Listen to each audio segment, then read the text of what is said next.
Shalom, bien-aimés dans le Seigneur, chers étudiants de MIC Prayer School. Je vous salue tous et je vous bénis dans le nom merveilleux du Seigneur Jésus-Christ. Qui sommes-nous?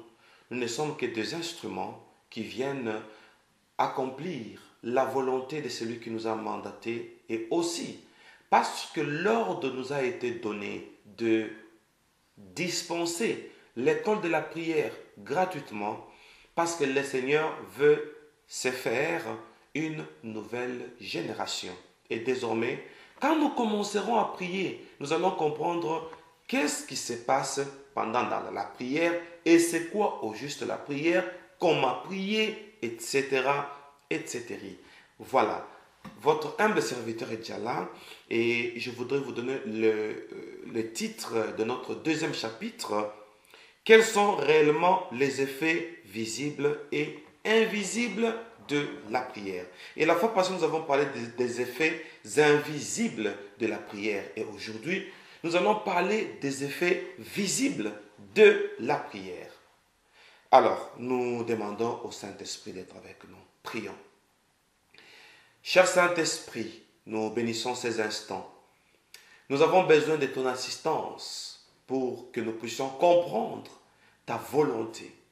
Pendant ces moments de la dispensation de ta parole, nous avons besoin d'une onction nécessaire pour une bonne oration et une bonne audition. Nous bénissons tous les étudiants dans les quatre coins de la terre, au nom puissant de Jésus-Christ, qui est ton nom merveilleux. Amen. Chers bien-aimés, les effets visibles de la prière.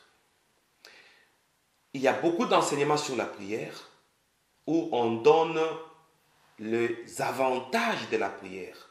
Et ici, je parle des effets. Et nous allons nous baser particulièrement sur les phénomènes qui se déclenchent quand quelqu'un, un chrétien, est en train de prier. Je ne veux pas donner les exemples des personnes qui ont prié dans la Bible, non, mais je voudrais parler du phénomène qui se déclenche quand on est en train de se prier. C'est quel phénomène?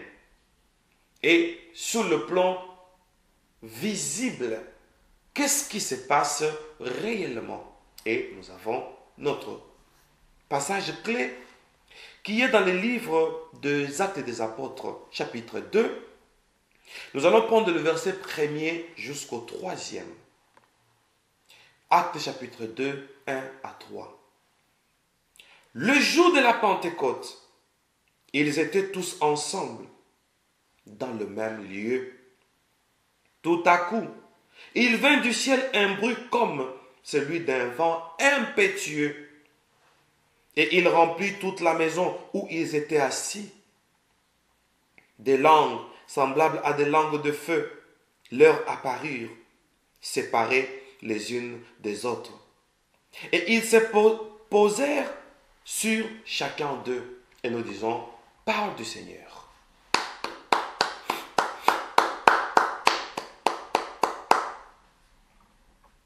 Attention, nous sommes au jour de la Pentecôte. Ils étaient en prière. Et pendant qu'ils priaient, un feu est entré là où ils étaient. Il s'est dispatché en langue. Et chacun devait avoir une part de sa flamme. C'était visible. Voilà le phénomène dont nous ferons mention aujourd'hui sur la prière. En priant, voici une flamme qui s'est posée physiquement, matériellement sur eux. Et tout le monde pouvait le constater. Et c'était déjà un message de la part du Seigneur. Ils ont commencé à parler en langue. Nous allons comprendre aujourd'hui quelle est la relation entre la présence de la flamme et le parler en langue. C'est prophétique. Et nous allons comprendre parce que cela s'explique. Je suis dans le livre de Psaumes, chapitre 29, le verset 7. Psaume 29, verset 7. La voix de l'Éternel fait jaillir des flammes de feu. Oh mon Dieu. La voix de l'Éternel fait jaillir des flammes de feu. Quand Dieu parle, le feu jaillit. Pourquoi à la Pentecôte, ils sont en train de prier? Une flamme de feu se pose sur chacun. Il commence à parler en langue. C'est ça la corrélation entre le feu de la Pentecôte et le parler en langue. Parce que quand Dieu parle, le feu jaillit. Voilà pourquoi quand le feu est entré, et aussi devait parler. Ça s'explique. Job chapitre 41, le verset 19.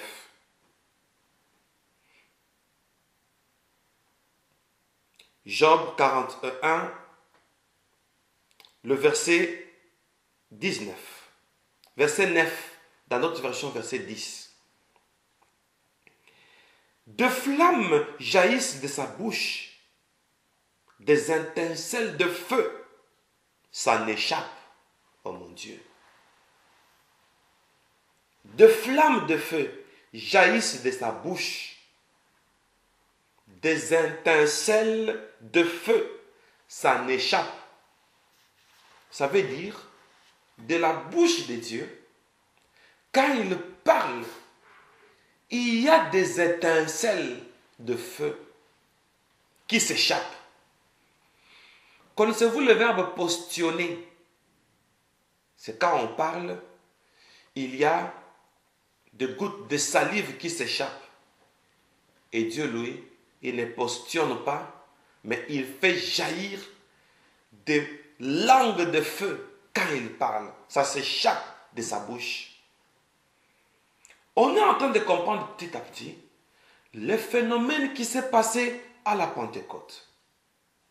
Le feu entre, se dispatche, il commence à parler. Pourquoi il parle? Et le parler en langue c'est déclenché à cause de ce feu-là. Tout ça, ça s'explique. 2 Samuel, chapitre 22, le verset 9.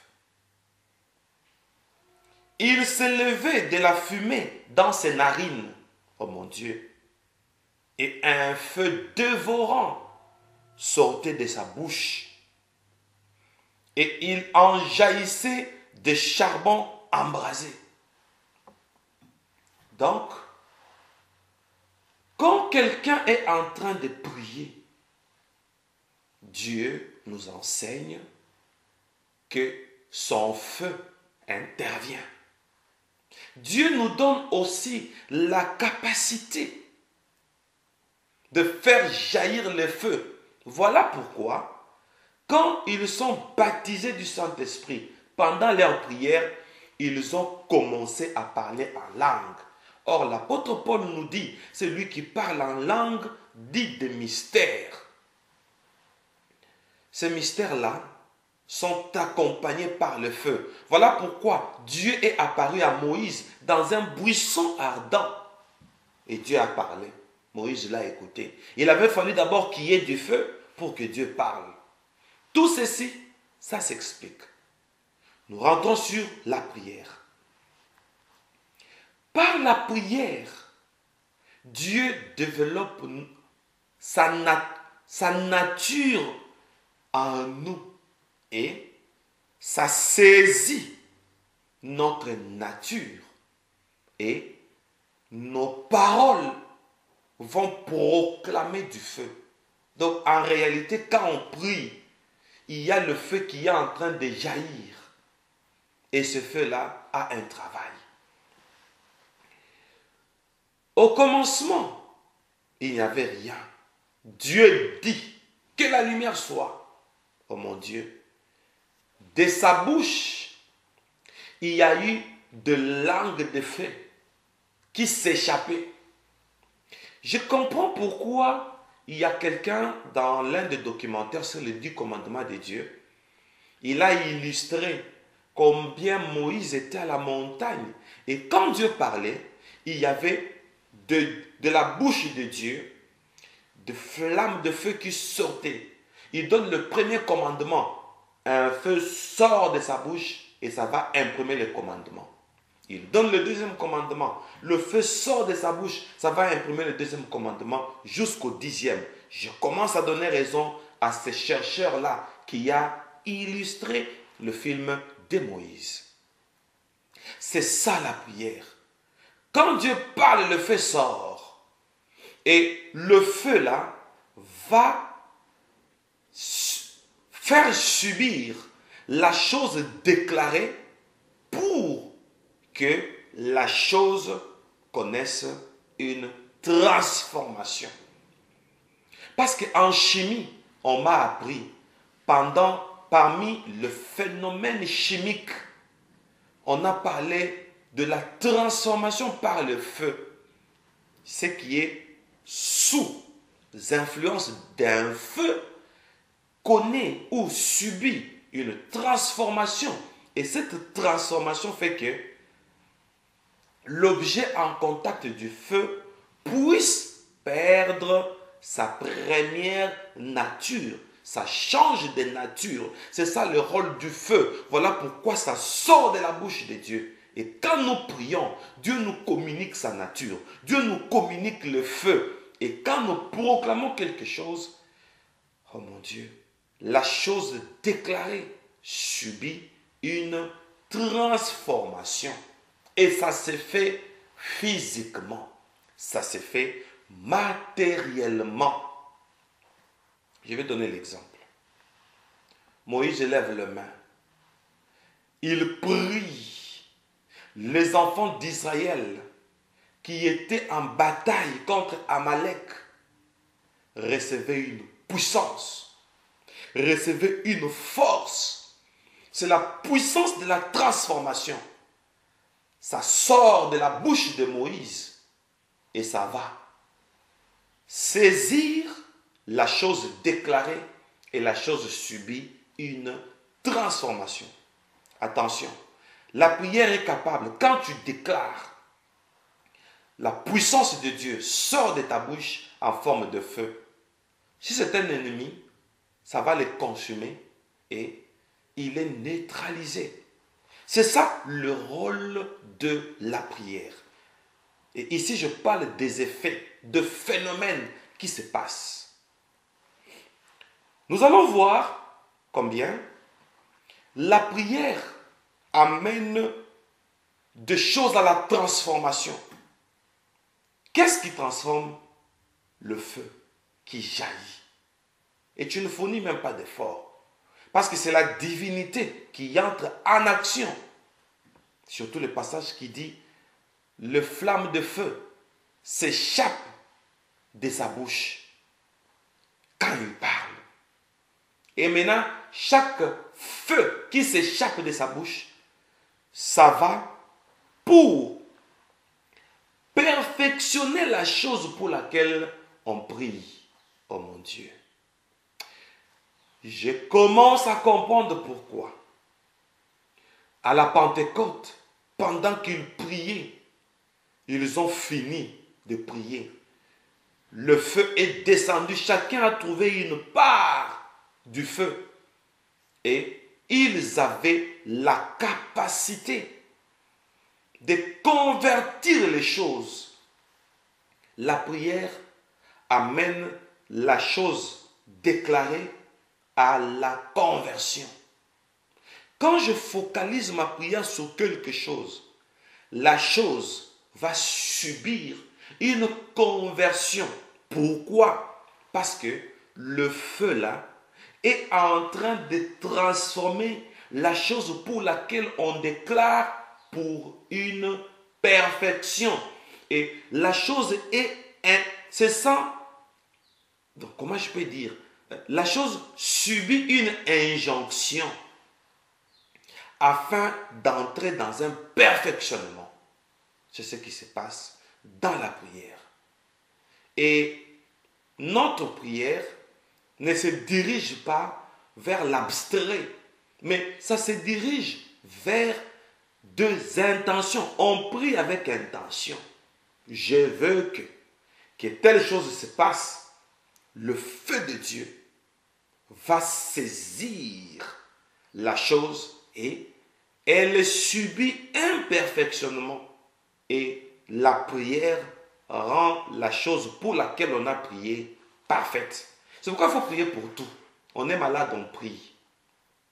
On a besoin d'argent, on prie. On veut se marier, on prie. Et ce feu-là de la prière c'est du feu. Quand on dirige sa prière vers quelque chose, c'est du feu qu'on lance, c'est du feu qu'on largue. Et ça va perfectionner l'objet pour lequel on est en prière. Et le perfectionnement là fait maintenant que le changement arrive. Oh mon Dieu. Et là, parce que on parle du changement, la prière c'est comment? Je prie aujourd'hui, quelque chose se fait. Je prie demain, quelque chose se fait. Je prie le lendemain, quelque chose se fait. Je prie le surlendemain, quelque chose se fait encore. C'est pourquoi on dit prier sans cesse. Pourquoi? Plus je prie, plus l'objet pour lequel je prie est en train d'emmagasiner ce feu qui le transforme et qui commence à modifier la chose. Ainsi, modification, modification, modification, modification, changement, changement, changement, changement. Et quand on change continuellement, ou quand quelque chose change continuellement, ça s'appelle l'évolution. La prière apporte l'évolution. Imagine-toi, depuis que tu as commencé à prier, est-ce qu'il y a les choses qui évoluent? Sinon, suivant cet enseignement, jusqu'au 10e chapitre, on verra où est-ce qu'il y a des lacunes. Parce qu'en principe, quand on prie, la chose doit se modifier continuellement. Et quand je parle de la chose, je parle de l'objet qui doit apporter de l'évolution afin que nous puissions remarquer un changement d'état. Donc, on va du point A au point B, au point C, au point D. Donc, tel que nous sommes là, nous devons être en perpétuel devenir tant qu'on continue à prier. Donc, je vous donne mon exemple. Le berger Moïse d'il y a 10 ans, le berger Moïse de 10 ans jusqu'à aujourd'hui, ne doit pas être la même personne. Parce que le feu là transforme. Je donne un exemple. Si je prie par exemple pour ma santé, je prie par exemple pour mon ministère, je prie par exemple pour mon bien-être, plus le temps avance, plus je continue à prier, plus je dois changer progressivement. Et ça s'appelle l'évolution. Nous devons évoluer nécessairement. C'est ça le phénomène de la prière. Alors, la prière vient pour faire évoluer les choses. Le feu là occasionne de modifications. C'est comme quelqu'un qui fait l'art. Par exemple, il fait le dessin. Quand il finit, il se retire. Il observe. Et il fait la dernière touche. On appelle ça retouche. Donc, il touche de nouveau. Avec son pinceau, il est en train de faire un balayage. Il balaye pour faire une dernière saturation. Alors, quand on retouche quelque chose, ça se perfectionne. Alors, quand c'est parfait, et s'il y a un inspecteur, il va dire parfait. C'est-à-dire c'est bien retouché, c'est bien saturé. C'est ça la prière. C'est pourquoi quand il faut prier, prier de nouveau et prier toujours. Plus on prie, plus il y a de nouveaux balayages de pinceaux Et vous allez remarquer que la personne est en perpétuel devenir. C'est ce qu'on appelle l'évolution. Et là, ce sont des effets visibles de la prière. Et il y a quelqu'un qui m'a dit, Berger, nous avons remarqué que toi, chaque année, tu changes. Effectivement. Même quand je regarde mes vidéos de l'année passée seulement, même quand je regarde mes vidéos de 6 mois seulement, je vois que c'est une autre personne. Je sens que je suis en train de changer. Mais je ne change pas négativement, mais je suis en train d'être perfectionné. Ce n'est qu'un exemple parmi des milliers. Alors, chers étudiants, quand nous sommes en train de prier, ce feu-là, c'est une vertu. Ce feu-là, c'est une onction. Ce feu-là, c'est une puissance. Maintenant, la chose déclarée subit un pouvoir. Quand je prie, il y a un pouvoir qui va enrober la chose pour laquelle je prie. Et cette chose est sous une onction. C'est comme Marie, on dit, le Saint-Esprit descendra sur toi. Voyez-vous? Et il te couvrira de son ombre. Comme conséquence, Marie a conçu, pas spirituellement, mais physiquement, parce que nous parlons des effets visibles de la prière. Marie a conçu. Un enfant est né, il a marché sur la terre, il a sauvé l'humanité, il a guéri les malades, il a multiplié le pain, il a ressuscité les morts, etc. etc. Donc c'est visible. Pourquoi? Parce qu'il y a un pouvoir. Et qu'est-ce que ce pouvoir fait?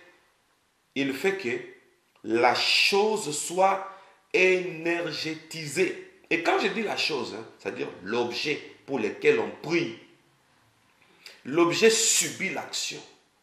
Et ces énergies que nous appelons bien l'onction, c'est ça l'énergie. C'est un pouvoir. C'est une puissance. Et qu'est-ce que ça fait? Ça saisit l'objet. C'est comme cette œuvre d'art. Et cet objet, étant saisi par l'onction, l'objet sort de la nature. Voilà pourquoi Moïse pouvait prendre un bâton, il le jette par terre, ça se transforme en serpent. Et cette transformation-là est physique, elle n'est pas spirituelle. Donc un vrai bâton comme celui d'Aaron, qui pousse des fleurs, qui pousse des fruits et des fruits qui mûrissent, ça se fait physiquement. La prière change les choses. Et la prière fait que la chose puisse sortir de loi de la nature. Parce que la chose est en train de subir physiquement. Alors, comme la chose subit physiquement une transformation, ça devient un miracle. Donc la prière est phénoménale. Voilà pourquoi vous allez voir. Parce que les lois de la nature sont tombées, supposons que je prie pour une anomalie quelconque sur une personne, une maladie quelconque, soit sur moi-même, soit sur quelqu'un d'autre, soit sur une situation quelconque. La prière fait que ces anomalies puissent changer physiquement. Vous savez que ça va vous étonner.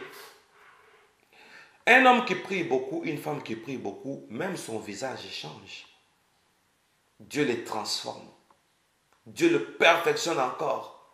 Même le visage change. Quelqu'un qui était laid, il devient beau. Quelqu'un qui était laid, il devient belle. Vous voyez quelqu'un qui rayonne toujours. Même Moïse, quand il priait, il prie. Il vient auprès des enfants d'Israël. On voyait physiquement, même son visage rayonnait. Israël ne supportait même pas ça. C'était glorieux. Une gloire physique qui saisissait Moïse physiquement parce qu'il était dans la présence de Dieu. Parce que nous sommes en train de parler des effets visibles de la prière. Quand on prie, tellement qu'il y a un pouvoir qui se déclenche, tellement qu'il y a une énergie qui se déclenche, l'énergie que nous avons appelée l'onction. Et cette onction commence à briser les jougs, oh mon Dieu, et on va voir quelqu'un qui était sous une malédiction, automatiquement, il devient délivré. C'est physique, parce que la malédiction est physique. Les mauvais sorts, on a jeté par les esprits, mais qui jettent ça sur une personne physique. Donc, la délivrance doit aussi être physique. Oh mon Dieu. La malchance disparaît, les envoûtements disparaissent, les enchantements partent et la fascination sorcellérique est anéantie. C'est pourquoi quelqu'un qui prie beaucoup ne peut pas être ensorcelé. On ne peut pas les manger parce que les effets de sa prière sont sur le plan spirituel et aussi sur le plan physique. Chers étudiants, vous savez, je vais vous dire une vérité. Quand nous sommes en train de prier, c'est comme un panneau solaire qui entre en contact avec le soleil et qui bénéficie de ces énergies. Et le panneau prend ces énergies, il les transmet à un conservateur qu'on peut appeler, il y a les termes techniques qui m'échappent, il y a un terme là, vous devez connaître ça. Il y a un matériel qui prend ces énergies. Le panneau tire les énergies solaires et c'est conservé quelque part. Et ça commence à alimenter. Donc la prière étant un contact, nous sommes automatiquement en contact avec le divin. Et le divin là commence physiquement à nous caractériser. Parce que c'est un effet visible, nous devenons maintenant une source d'énergie. Nous devenons des dispensateurs d'énergie. Ah Seigneur. Donc, quand nous prions ensemble, notre rassemblement, c'est aussi un assemblage de force, de puissance et des énergies. Et quand nous larguons, c'est ça la puissance de l'intercession. C'est pourquoi Dieu reconnaît des personnes qui prient. Il met ça toujours au pluriel. Prier sans cesse. Il est doux et agréable pour le frère, on met au pluriel, de demeurer ensemble. Ce n'est pas au hasard. Si 2 ou 3 s'assemblent à mon nom, pourquoi on met au pluriel? L'église primitive, ils étaient toujours ensemble. Et on dit, il se produisait des miracles et des prodiges. À la chambre haute, à la Pentecôte, ils étaient à peu près 120 personnes. Et notre assemblage, notre rassemblement fait l'assemblage des grâces, d'onction, de puissance, de vertus, des énergies. Et quand on largue, la chose pour laquelle on déclare subit cette action. Et l'action fait que la chose entre dans le surnaturel. Et la chose commence à nier les lois de la nature. C'est pourquoi il faut prier dans le groupe. C'est bien aussi. Chers bien-aimés, attention. Nous prenons l'exemple de Jésus. Jésus, il priait toute la nuit. Et le matin, il dit dans la foule, qui m'a touché? On parle d'un toucher. Et là, nous sommes dans les matériels. Là, nous sommes dans les physiques. Et l'un des disciples, des apôtres, a dit, Maître, mais il y a beaucoup de gens. Tout le monde te touche. Et tu demandes, qui t'a touché? Et ici, le Seigneur parlait d'un toucher pas habituel, pas dans l'ordinaire. Et il dit, parce que j'ai senti une force sortir de moi. Ça, c'est le fait physique, matériel, visible de la prière. La chose subit l'action. La malade qui était souffrante depuis 12 ans, elle subit l'action à l'instant. L'hémorragie, c'est ça. Celle qui était malade depuis 12 ans, elle avait l'écoulement du sang. Maintenant, le simple contact là, et c'est pourquoi Paul, même son ombre, guérissait. Ce n'est pas magique. Il y a eu des prières faites. Et le feu de Dieu l'a saisi. Et tout ce qui entre en contact avec lui est aussi saisi. C'est ça la prière. Alors, Jésus commence à guérir. C'est pourquoi la Bible dit, ceux qui croiront à mon nom, ils imposeront les mains aux malades et les malades seront guéris. C'est physique, ce sont des signes. Ils prieront pour les malades. Ils purifieront les lépreux. Vous ne trouvez pas qu'on est en train de transformer? Et même si quelqu'un il avait un problème de maladie, d'altération d'un organe quelconque, la prière là c'est un pouvoir qui sort de la bouche de celui qui déclare et le pouvoir là est libéré. C'est pourquoi Dieu a dit que la lumière soit et la lumière fut. Que ceci soit et cela fut. Dieu est en train de parler. Dieu est en train de proclamer. Dieu est en train de prier sur la création. Ce qu'il dit arrive. Ce qu'il proclame arrive. Ce qu'il veut subsiste. Tout ça, ce sont des vertus qui étaient dans sa bouche. Physiquement, les choses se passent. Cette femme était guérie physiquement. Alors, nous sommes en train de conclure pour dire, la prière dégage une puissance supérieure. Nous allons souligner 3 points. 1. Une puissance supérieure qui vient impacter physiquement notre physique. Permettez la tautologie. Quand je dis physiquement, c'est-à-dire visiblement. Et quand je parle du deuxième physique, c'est-à-dire notre personne. Notre personne est physiquement impactée. Parce que c'est un pouvoir qui entre dans la personne. Tu pries pour toi-même, tu t'inculques des énergies, tu t'inculques des vertus. Tu pries pour quelque chose, la chose subit, quelle que soit la distance. Parce que la prière n'a pas de limites, ce sont des phénomènes. Une force supérieure qui impacte notre physique.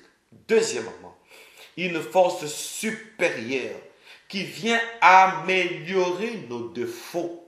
S'il y a une carence, ça ajoute. S'il y a un surplus, ça stabilise. C'est ça la prière. C'est ce que nous allons faire aujourd'hui. Un miracle va se faire. Troisièmement, qu'est-ce qui se passe comme troisième effet dans notre conclusion?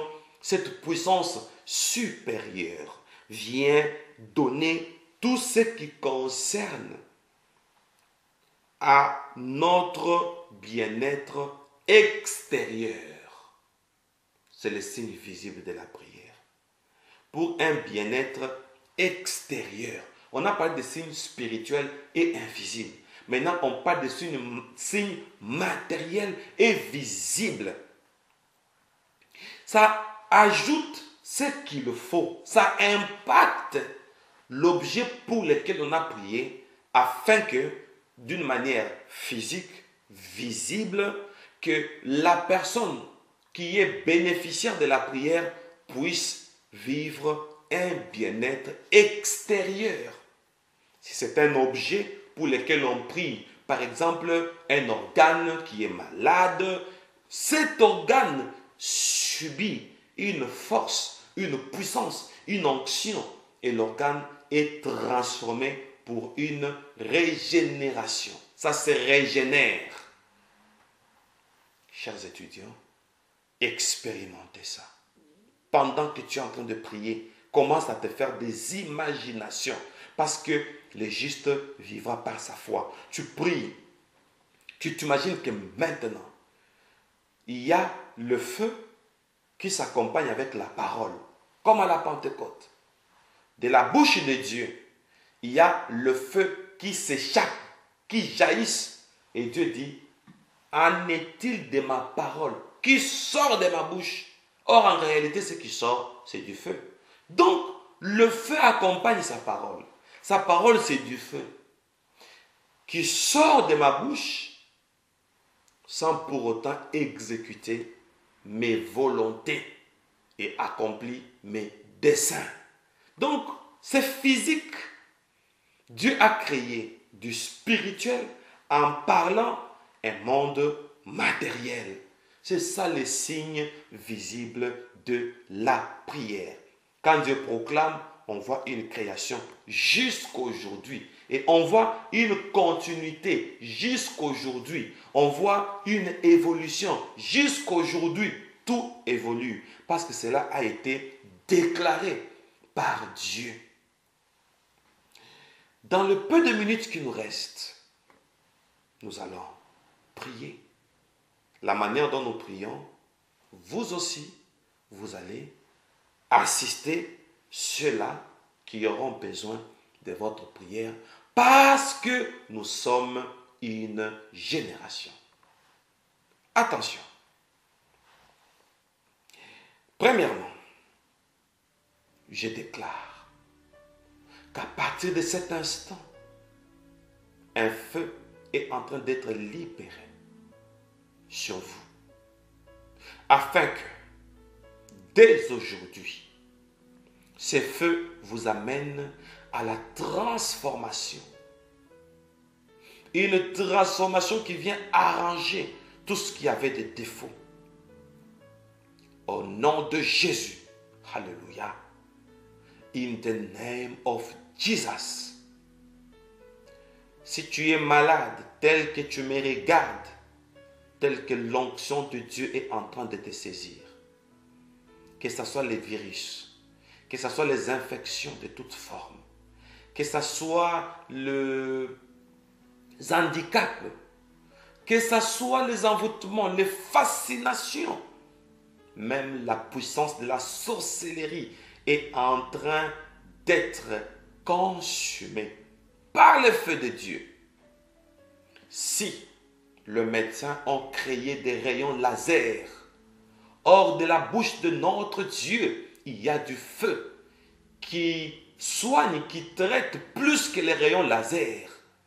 Là où vous êtes, soyez saisis au nom de Jésus-Christ. Et à partir d'aujourd'hui, parce que nous sommes en train de prier, connaissez une évolution au nom puissant du Seigneur Jésus-Christ. Recevez cela et dites Amen là où vous êtes. Alléluia. Les effets visibles de la prière, c'est la flamme de feu. À dater d'aujourd'hui, notre deuxième intention, je déclare que tes paroles, parce que tu es un homme de prière, parce que tu es une femme de prière, que tes paroles désormais commencent à transformer, à évoluer les choses ou à faire évoluer les choses. Je le déclare au nom puissant de Jésus. Comme ça, toi et moi, désormais, dans nos prières, que le monde connaisse une évolution, un changement, une transformation, une conversion. Pourquoi? Pour le perfectionnement. D'ailleurs, c'est parmi nos objectifs. Notre objectif, c'est l'édification. Donc, que les gens soient édifiés. L'édification est le perfectionnement de saints. Et la Bible dit, dans la bouche de l'apôtre Paul, priez pour tous les saints. Pourquoi? Pour que le saint arrive à un perfectionnement. Oh Lord, là où vous êtes, parce que vous êtes les saints de Dieu, à partir d'aujourd'hui, je déclare que votre vie devienne une vie d'un perpétuel devenir. Devenez, transformez-vous et soyez dépouillés de l'homme ancien. C'est ce que l'apôtre Paul dit. Je veux la nouveauté des choses, des personnes nouvelles, une nouvelle histoire, une nouvelle expérience. une nouvelle santé, un nouveau bien-être, d'une manière continuelle. Aussi longtemps que nous prierons, aussi longtemps il y aura de transformation à nous. Recevez cela au nom puissant de Jésus-Christ. Et nous disons gloire et louange à toi, Seigneur Jésus-Christ. Que cela soit ainsi. Continuez la prière, continuez à aider les autres, continuez à communiquer le surnaturel à partir de vos déclarations, parce que c'est du feu. Voilà pourquoi, quand on a prié à la Pentecôte, le feu est descendu.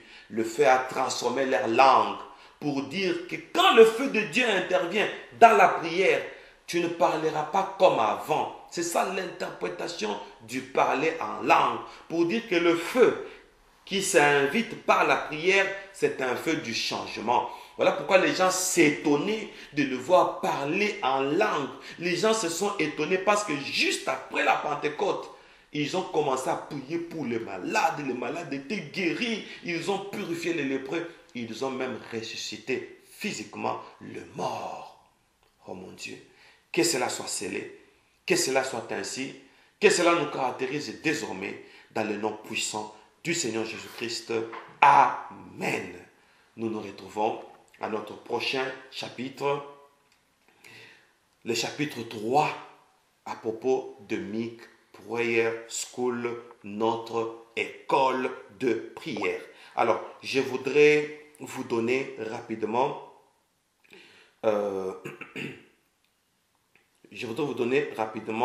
le nouveau chapitre qui s'affiche là sur vos écrans, et nous allons parler de ce chapitre prochainement, et nous nous retrouvons au chapitre 3 qui est là.